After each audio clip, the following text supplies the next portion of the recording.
Doctor ইউনূসের বিরুদ্ধে ষড়যন্ত্র হচ্ছে, জড়িত ভারতীয় মিডিয়া। ভারতীয় অভিবাসীদের হাত পা বেঁধে ভারত পাঠিয়েছে যুক্তরাষ্ট্র। যুক্তরাষ্ট্রকে পাল্টা হুমকি দিয়েছে খামেনি। আর এতেই উত্তেজনা শুরু হয়েছে ইরান যুক্তরাষ্ট্রের মধ্যে। ইরান পারমাণবিক বোমা বানাতে চায় না। এবার গাজার মালিকানা চাইলেন মার্কিন প্রেসিডেন্ট ডোনাল্ড ট্রাম্প। গাজায় দুর্ঘটনার কবলে পড়ে ইসরায়েলের 2 সেনা নিহত হয়েছে। ইসলাম ধর্মকে অবমাননা করায় এক ব্যক্তিকে শাস্তি এবং জরিমানা করেছে আদালত। ট্রাম্পের পুনরায় ক্ষমতায় আসায় ইরানকে এক নতুন সাম্রাজ্যবাদী কৌশল মোকাবেলা করতে হবে। ডক্টর ইউনূসের বিরুদ্ধে ষড়যন্ত্র হচ্ছে, জড়িত ভারতীয় মিডিয়া, এমনটাই মন্তব্য করেছেন প্রধান উপদেষ্টার প্রেস সচিব শফিকুল আলম। অন্তর্বর্তী সরকারের প্রধান উপদেষ্টা ডক্টর ইউনূসকে নেতিবাচকভাবে বিশ্বে তুলে ধরতে বিপুল অর্থের বিনিময়ে বড় ষড়যন্ত্র হচ্ছে বলে মন্তব্য করেছেন প্রধান উপদেষ্টার প্রেস সচিব শফিকুল আলম। তার দাবি, এতে জড়িত ভারতীয় মিডিয়া। দেশের চলমান পরিস্থিতিতে সবাইকে শান্ত থাকার আহ্বান জানিয়েছেন প্রধান উপদেষ্টার প্রেস সচিব শফিকুল আলম। 8 ফেব্রুয়ারি জাতীয় প্রেস ক্লাবে দ্রোহের গ্রাফিতি 24-এর গণ অভ্যুত্থান প্রকাশনা উৎসবে তিনি এ আহ্বান জানান। তিনি আরও বলেন যে, যেখানে আছেন সবাই শান্ত থাকুন, তবে ফ্যাসিস্ট সরকার যাতে ফিরে আসতে না পারে এ বিষয়ে আমাদের সবাইকে ঐক্যবদ্ধ থাকতে হবে।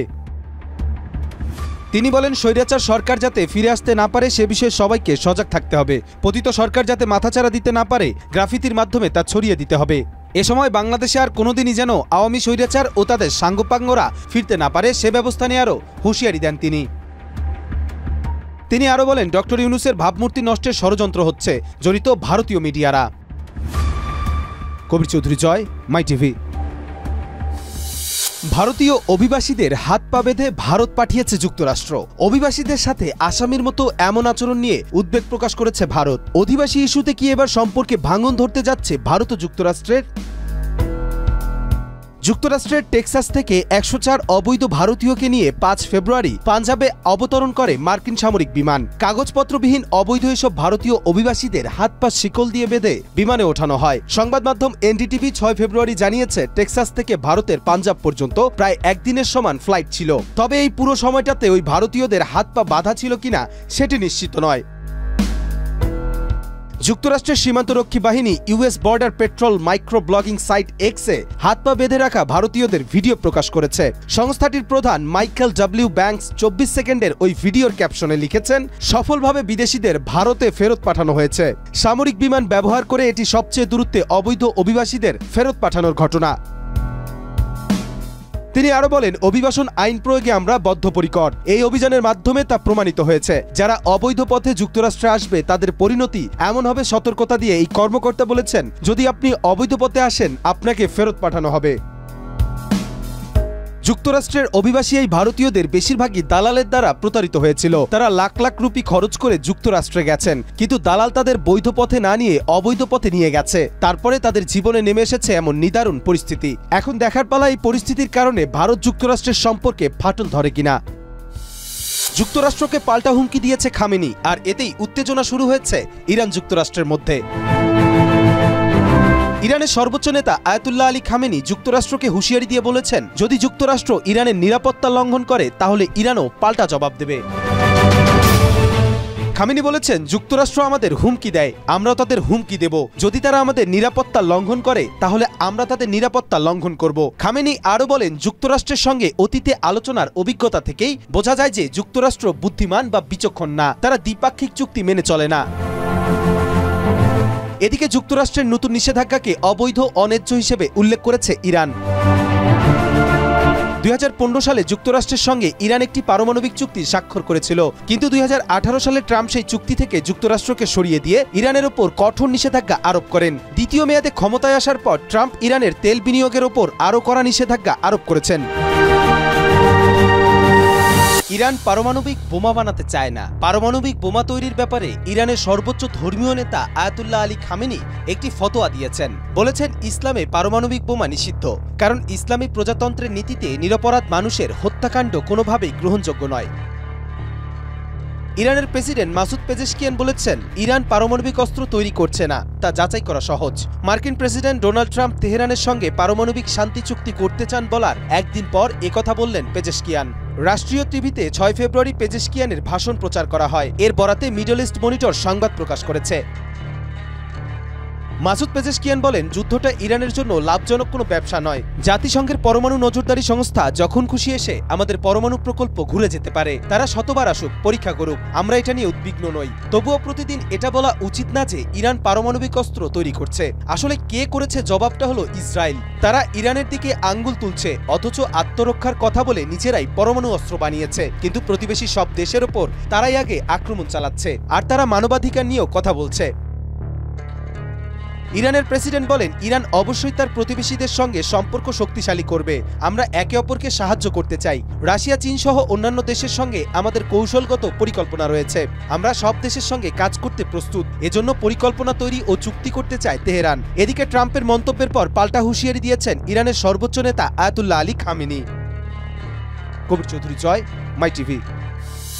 এবার গাজার মালিকানা চাইলেন মার্কিন প্রেসিডেন্ট ডোনাল্ড ট্রাম্প। সেই সাথে গাজা ভূখণ্ড নিয়ে তার পরিকল্পনার কথা জানিয়েছেন। তিনি 3 ফেব্রুয়ারি নেতানিয়াহুর সঙ্গে যৌথ সংবাদ সম্মেলনে এ মন্তব্য করেছেন। গাজার প্রসঙ্গে তিনি বলেন, আমরা এর মালিকানা চাই। গাজা পুনর্গঠন করে আর্থিক উন্নয়ন এবং স্থানীয় মানুষের কর্মসংস্থানের সুযোগ সৃষ্টি করব। সেজন্য প্রথমে ভেঙে পড়া সব বাড়ির ধ্বংসস্তূপ সরিয়ে জমি সমান করে ওখানে যে বোমা অস্ত্র রয়েছে সেটা সরিয়ে কাজ শুরু করব। কিন্তু গাজা যেহেতু কোনো খালি জায়গা নয়, এখানে 20 লাখের বেশি ফিলিস্তিনি মানুষ বসবাস করে। এজন্য তিনি পরিকল্পনা বাস্তবায়নে ফিলিস্তিনিদের গাজার বাইরে অন্যত্র সরিয়ে দেওয়ার প্রস্তাব করেন। জর্ডান ও মিশরকে বলেছেন তারা যেন ফিলিস্তিনিদের বসবাসের জমি দেয়, কিন্তু মিশর ও জর্ডান তাদের আগের অবস্থান থেকে সরছে না। ট্রাম্পের ঘোষণার পর দুই দেশের রাষ্ট্রনেতারা জানিয়েছেন তারা ফিলিস্তিনিদের সমর্থন করেন, কিন্তু গাজার মানুষদের দেশে নেওয়ার কোনো প্রশ্নই নেই। এদিকে বার্লিনে think tank German institute for international and security অ্যাফেয়ার্সের আফ্রিকা ও মধ্যপ্রাচ্য বিশেষজ্ঞ পিটার লিন্টন মনে করেন, মধ্যপ্রাচ্য নিয়ে ডোনাল্ড ট্রাম্পের পরিকল্পনা অসম্পূর্ণ। তিনি ডিডব্লিউকে জানিয়েছেন, ট্রাম্প বন্ধুত্বের ভাব দেখিয়ে বলছেন এই অঞ্চলের মানুষ আরো ভালোভাবে থাকবে এবং মিশরকে গাজার মানুষদের আশ্রয় দিতে হবে, কিন্তু বহু প্রশ্নের উত্তর পাওয়া যাচ্ছে না। তিনি জানতে চান, যদি ফিলিস্তিনিরা গাজা ছেড়ে যেতে না চান তাহলে ট্রাম্প কি করবেন? এটা কি জোর করে করা হবে? আমেরিকা ও ইসরায়েলের ভূমিকা কি হবে? তিনি মনে করেন কিভাবে এই কাজ করতে চান ট্রাম্প, আগে সেটা জানানো হোক। গাজায় দুর্ঘটনার কবলে পড়ে ইসরায়েলের 2 সেনা নিহত হয়েছে। এই সময় আহত হয়েছে আরও অন্তত 8 জন। গাজা খালি করতে চাওয়ার মাঝেই হঠাৎ করে ইসরায়েলি সেনাদের মৃত্যু পাপের বিনাশ হিসেবে দেখছে বিশ্ব। 6 জানুয়ারি ইসরায়েলের সংবাদ মাধ্যম টাইমস অফ ইসরায়েলের এক প্রতিবেদনে এই দুর্ঘটনার তথ্য জানানো হয়েছে। ইসরায়েলি সেনাবাহিনী জানিয়েছে রাতের বেলা সেনাবাহিনীর বৃহৎ একটি ক্রেন ভেঙে পড়েছে। এই সময় ইসরায়েলের 2 সেনা নিহত এবং 8 জন আহত হয়েছে। তাদের মধ্যে একজনের অবস্থা গুরুতর। ইসরায়েল গাজা সীমান্তের কাছাকাছি এলাকায় একটি সামরিক চেকপোস্টে এই দুর্ঘটনা ঘটে।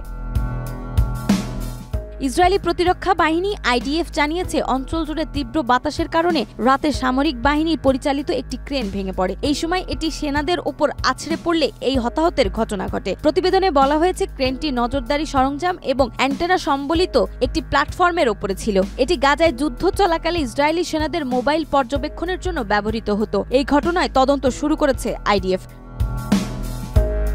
4 ফেব্রুয়ারি টাইমস অফ ইসরায়েলের এক প্রতিবেদনে বলা হয়, গাজায় ইসরায়েলি সেনাদের উপর হামলা হয়েছে। এই সময় ইসরায়েলের বেশ কয়েকজন সেনা হতাহত হন। ইসরায়েলি সেনাবাহিনী ও চিকিৎসকরা জানায় 4 ফেব্রুয়ারি সকালে গাজার পশ্চিম তীরের উত্তরাঞ্চলে একটি সেনা চেকপোস্টে একজন ফিলিস্তিনি বন্দুকধারী অনুপ্রবেশ করে। এই সময় তিনি সেনাদের উপর অতর্কিত হামলা করেন। এতে ইসরায়েলের অন্তত 8 সেনা আহত হয়েছে। এই সময় পাল্টা হামলায় ওই ফিলিস্তিনি নিহত হন। ইসলাম ধর্মকে অবমাননা করায় এক ব্যক্তিকে শাস্তি এবং জরিমানা করেছে আদালত। সুইডেনের নাগরিক সালওয়াল নাজিম 1-2 বার নয় 4 বার প্রকাশ্যে করেছে ইসলাম ধর্মের অবমাননা। স্টকহোমের আদালত জানিয়েছে যে নাজিম এবং মমিকো দুজনই কুরআন অপবিত্র করা এবং ইসলামের প্রতিনিধি ও মসজিদের কর্মকাণ্ডের বিরুদ্ধে আপত্তিকর মন্তব্য করার সঙ্গে জড়িত ছিলেন। গত সপ্তাহে গুলিবিদ্ধ হয়ে প্রাণ হারিয়েছে মমিকো, যিনি মুসলমানদের পবিত্র ধর্মগ্রন্থ কুরআন পোড়ানোয় জড়িত ছিলেন। মমিকো এমন এক সময় গুলিবিদ্ধ হয়ে মারা গেছে যখন তার বিরুদ্ধে করা মামলার চূড়ান্ত রায় ঘোষণার সময় হয়েছিল।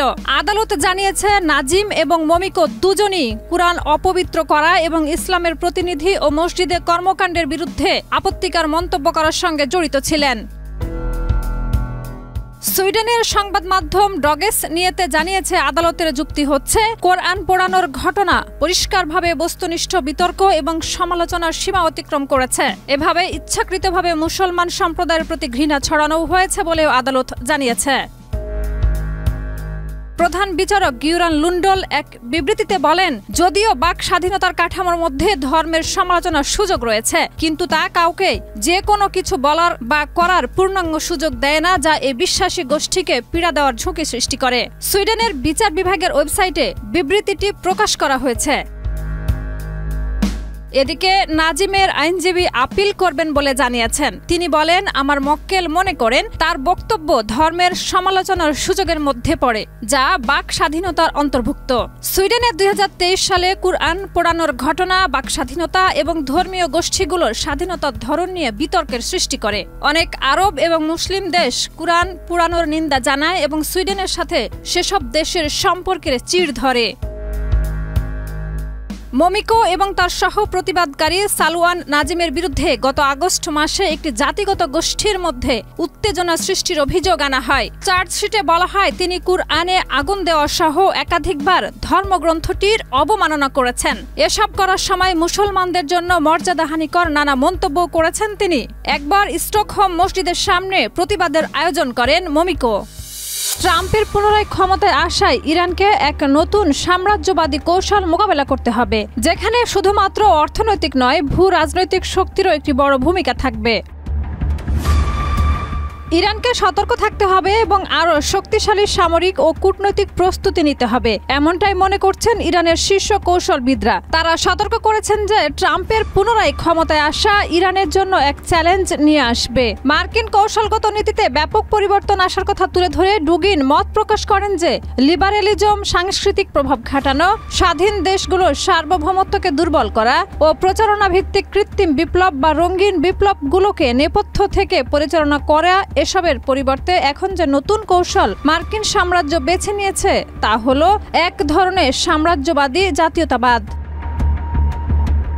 ডুগিন ফিলিস্তিনি ও গাজার সাম্প্রতিক ঘটনা প্রবাহ নিয়ে বলেছেন, ইসরায়েল গত কয়েক দশকে নিজেকে নির্যাতিত বা মজলুম হিসেবে তুলে ধরতে সফল হয়েছিল, কিন্তু গাজায় বেসামরিক জনগণের উপরে ইসরায়েলের নির্বিচার গণহত্যা ওই চিত্রকে প্রশ্নবিদ্ধ করেছে এবং বিশ্ব জনমত এখন ইসরায়েলের বিপক্ষে।